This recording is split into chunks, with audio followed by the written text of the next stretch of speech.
This is why Muslims will go to hell forever. I understand this statement might have shocked you, but listen to my argument that supports my claim.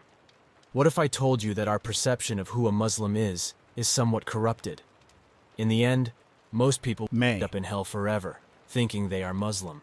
Let's start with one of the verses of the Quran, chapter 5, verse 44, in which Allah said, "And whoever does not yakum, judge/arbitrate/decide/decree or pass judgment, by what Allah has revealed, then it is those who are the disbelievers."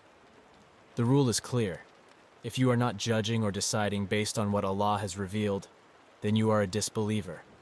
The statement itself is scary, leading many people to disbelief. They try to find reasons so it may not apply to them. Let's address them. Some may assume it's only for Jews or for judges in court, that is, qazi in Islam. Well, they should provide evidence because otherwise it is making an assumption about Allah without any knowledge. Plus, the verse clearly states whoever, making it a general rule for everyone.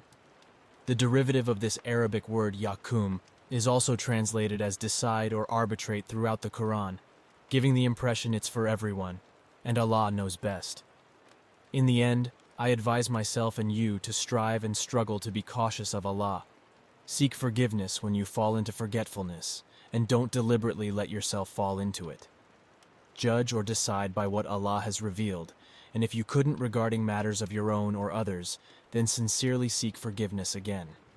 Intend that from now on, you will not do that, even if you have repented 1,000,000 times before. Keep striving and always ask Allah to take your soul when you are from the believers.